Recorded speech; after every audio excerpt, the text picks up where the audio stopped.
This is Creepy, a podcast dedicated to sharing the most famous, chilling, and disturbing creepypastas and urban legends in the world. Whether these stories truly happened or are simply fabrications is for you to decide. These stories may contain graphic depictions of violence and explicit language. Listener discretion is advised. Creepy presents Toon Tipping, written by Slimebeast. If you hang around a specific set of people for long enough, in-jokes will sprout from next to nothing. Routines will manifest out of thin air. Sometimes they're clever. Most of the time they're obnoxious, pointless, and asinine. Ours was the latter. We called it Toon Tipping. It was a pretty good name from a group of college-age rednecks with zero actual interest in college. Here's the rundown. Step 1. Locate a sad minimum wage jerk that some company or another has paid to dress up like a costume mascot. Usually these opportunities presented themselves at random. Step 2. Tackle said jerk to the ground and run. No step 3. It started in high school. Greg had an unexpected feud with the football team's mascot. There's a kid named Rodney Olson, a drama school student who suited up as a rainbow trout for every game to romp across the field and through the stands. It was a classic big game scenario. The entire school screaming on one side of the field, our supposed enemies taunting from the other. Additionally, Greg had been drinking, and over-drinking, for the first time in his life. When Rodney, the wannabe trout, came out at halftime, Greg let out a primal war cry. He was barely able to stay on his feet as he ran. Shirt quickly pulled over his head and thrown to a crowd that didn't want it. With a large foam headpiece, Rodney had no idea what was coming until he was dropped by the doughy, wailing drunkard. And that's how it started. Toon Tipping. Anything that remotely looked like a cartoon character got tackled on sight. The only time we took off from the tradition was after Cooper used all 6'4" of his monstrous self to take down an Easter bunny that was spinning a sign for a local tax service. As it turned out, the person underneath was a pregnant woman trying to earn some extra cash because her husband had died during deployment overseas.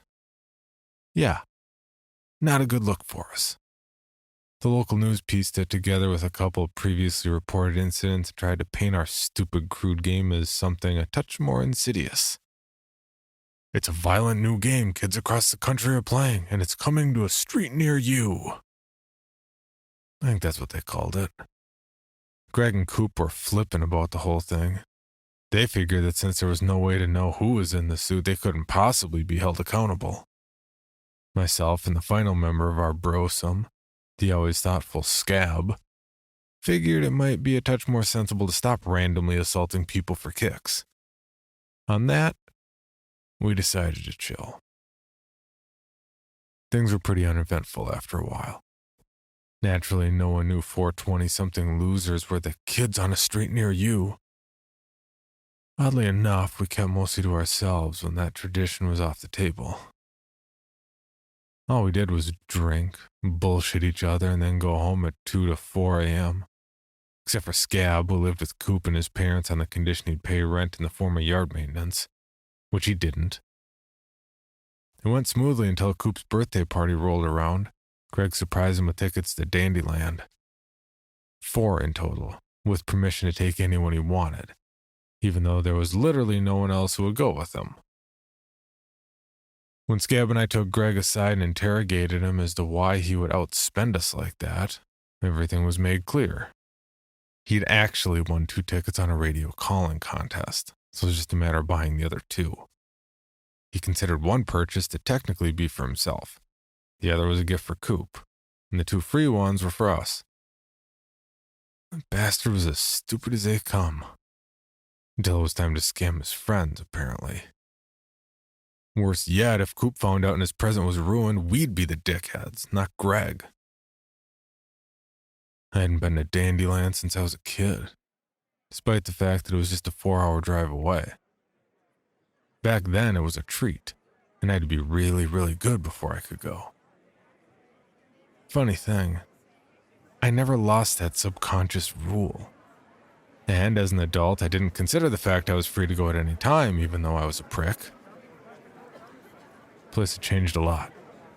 Everything was definitely more expensive. The crowds were a lot thicker and smelled a lot worse.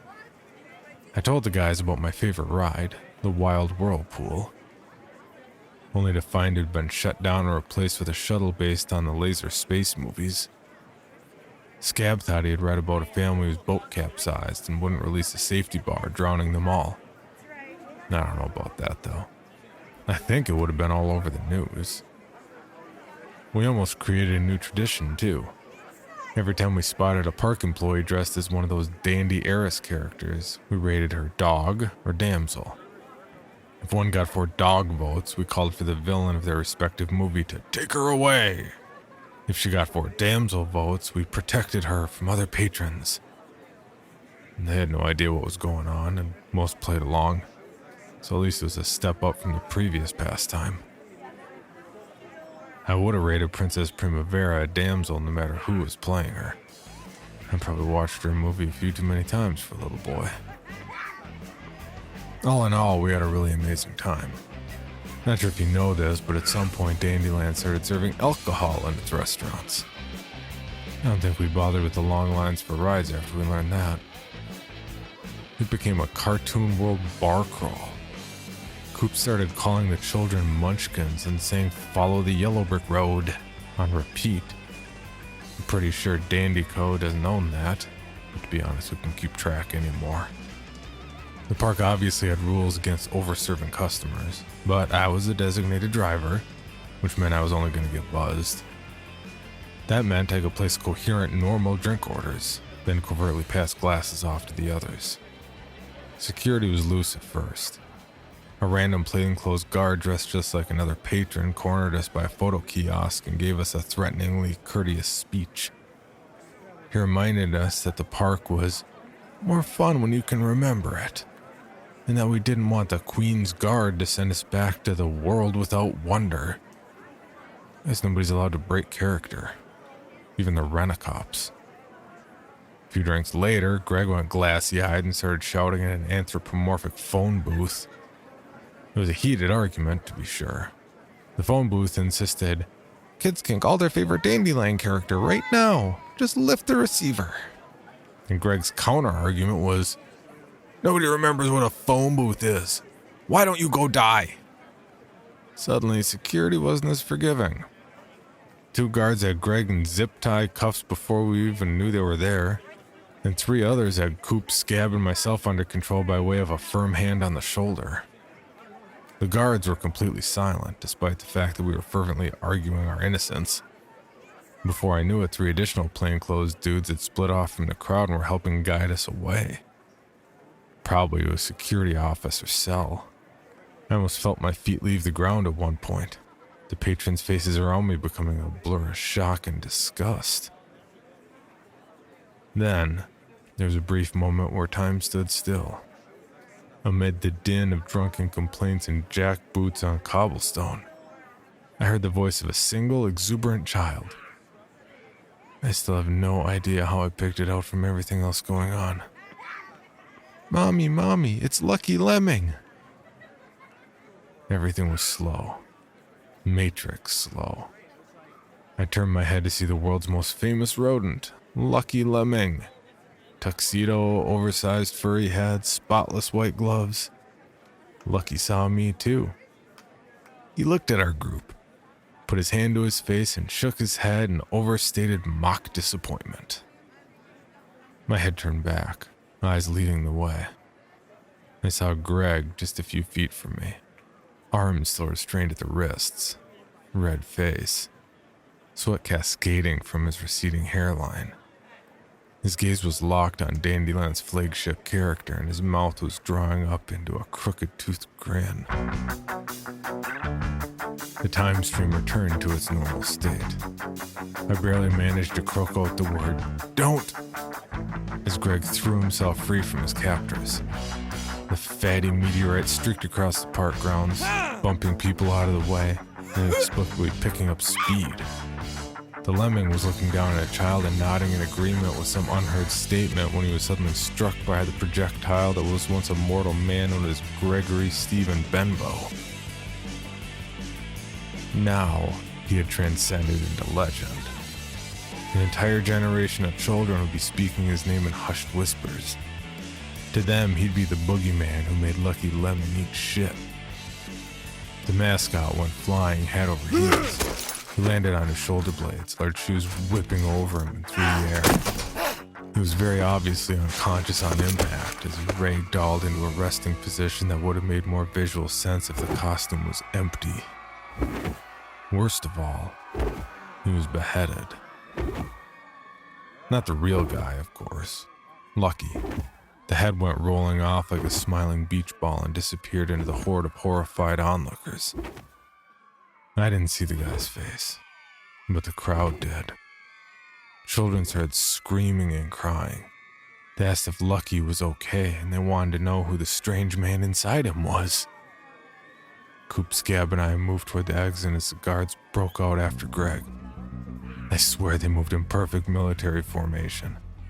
We didn't want any part of that. There was a real chance they were planning to hand us all over to the police at the gates. Greg had accidentally given us a window of opportunity to escape the situation.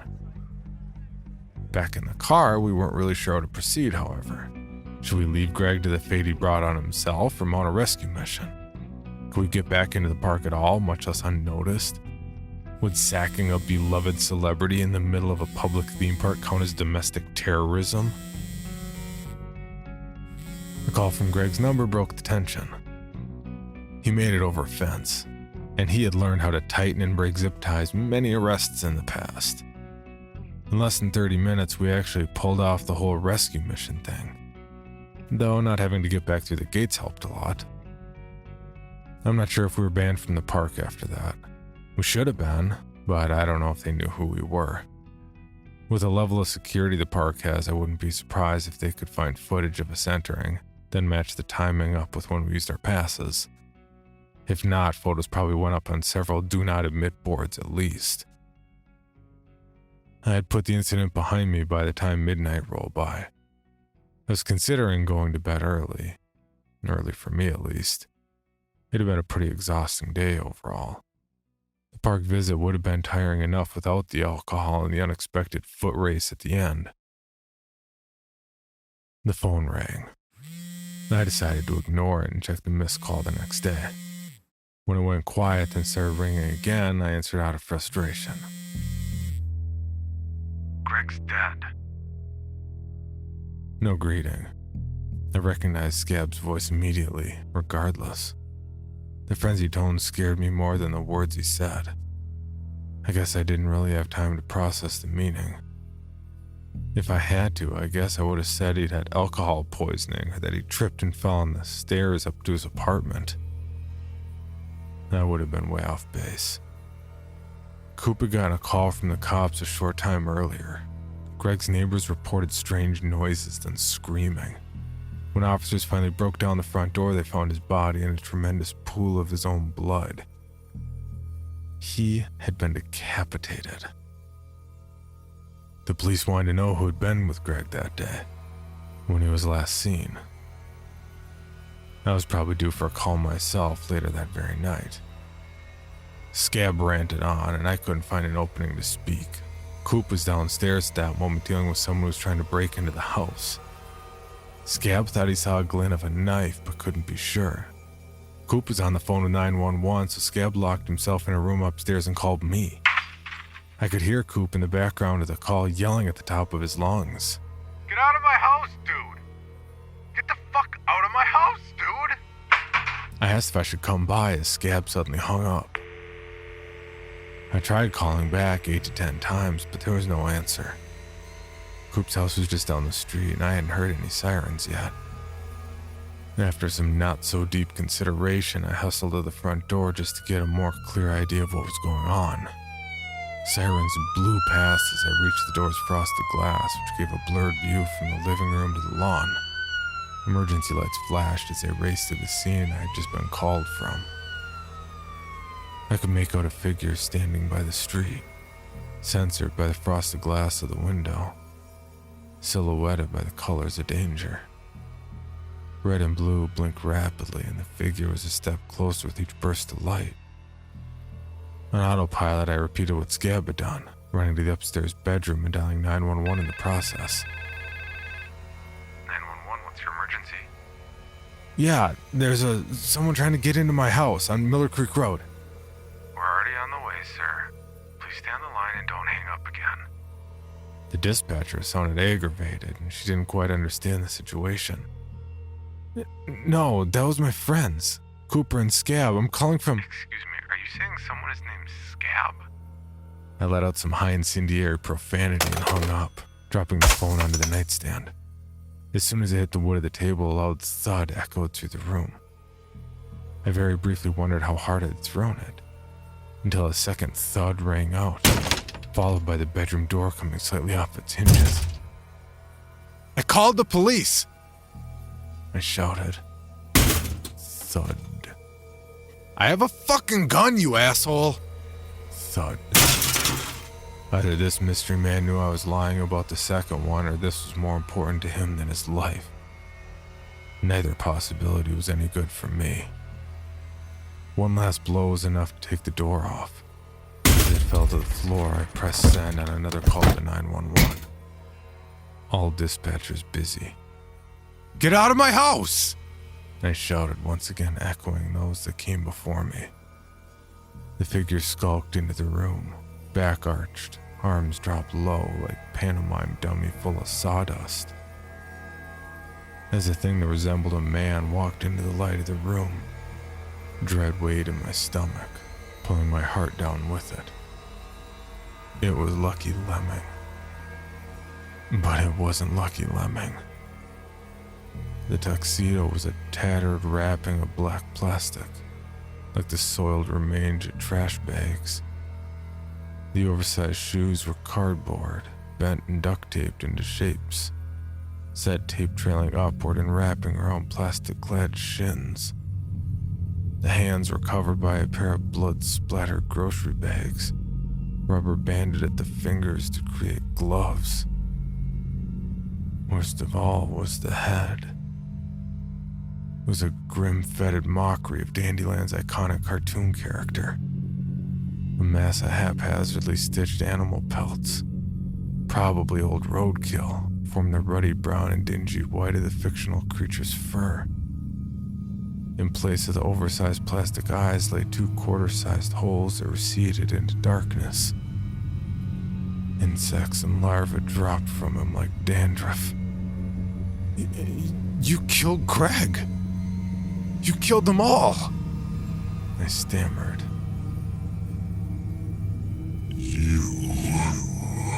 The slumping abomination replied, shambling slowly towards me. Kill the magic. I backed up to the window, fully intending to turn and open it at the first available opening. At that moment, however, the intruder and I were staring each other down, neither of us dropping guard. Up until that point, my brain had been fear-infused sludge. I didn't consider why this was happening, who this could be, or anything of the sort. As my hands touched the cold glass behind me and there was nowhere else to go, everything came into sharp focus all at once. Is this about the park? About what Greg did? I demanded in an off-kilter, shaking voice that was more high-pitched than I would have preferred. The trash furry didn't answer, instead electing to draw a sharpened wedge of metal from the yellowed length of rope that acted as a belt. The makeshift blade had a blood-drenched Lucky Lemming head at the tip of the handle. I recognized it immediately as a piece of the Dandyland fence. I told you, the cops are coming! I shouted as he approached, stealing away even more precious distance. I knew, however, that the police would be just down the street, entering and securing the scene of a multiple homicide. All I could do was hope that the dispatcher eventually realized what I was trying to say. "I wasn't the one who did it, man!" I insisted, gesturing for him to stay back with an open palm. A flash of silver sliced the air, drawing blood from my hand. "Fuck! Dude! It wasn't me! I wasn't even drunk! I told him not to do it!" Yeah, I threw Greg under the bus. But even if you were still alive, you wouldn't have cared. Special circumstances. I held my thumb against the surface of my other hand, hoping that it would slow the bleeding. The fingers wouldn't close anymore. I felt my thumb slide under the flesh for a half second. The cut was deep. My attacker seemed to be considering what I'd said, though in that moment I figured that he just wanted to draw the situation out for as long as possible. I don't know if it was because of my words, or which words in general, but he resheathed the knife and took a few steps backward. A low, guttural, gurgling laugh swelled from somewhere deep in his gut. "I won't come back!" I shook my head, half grinning and laughing out of sheer primal relief. "I won't ever come back! Daniel Inn, Pirates Atoll, Primavera's Palace, never again. I swear to God. I won't even go see the movies. I won't watch any movies. You own all of them." The figure once again became a silhouette in the dim light of the hallway just outside the door. I nodded enthusiastically as he continued to back away. Then, all at once, he broke into a sprint. "No!" I shrieked and threw my arms over my face as the rotten rodent man charged toward me. I felt the force of his full weight as he launched himself, torpedoing the both of us through the window. Plexiglass shimmered like fairy dust as we fell 2 stories to the ground below. It didn't hurt. I couldn't feel anything. I couldn't move my neck as I stared wide-eyed at what looked like a cadaver just next to me. The costume body was bent and splayed, much like that mascot had been earlier in the day. It was bent in positions befitting a circus contortionist. Then, as I could do nothing but watch, he straightened himself out, slowly climbed to his feet, and lurched away into the night.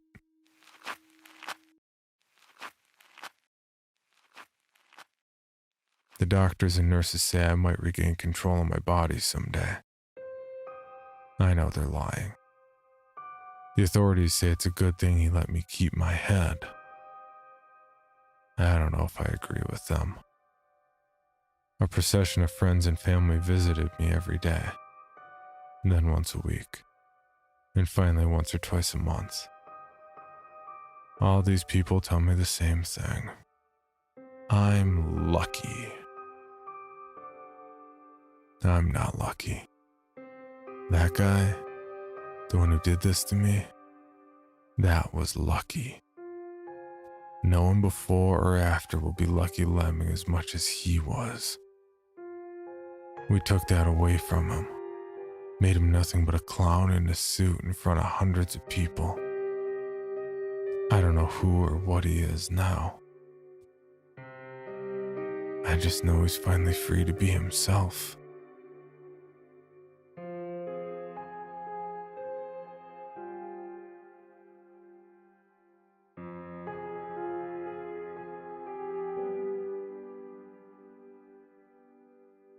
For more information, including pictures and videos of the stories told on this podcast, or to suggest stories for future episodes, please visit us at CreepyPod on Twitter, Instagram, and Facebook, or email us at creepypod@gmail.com. All stories told on this podcast can be found at creepypastawikia.com and are protected by a Creative Commons license. Some rights reserved unless otherwise stated.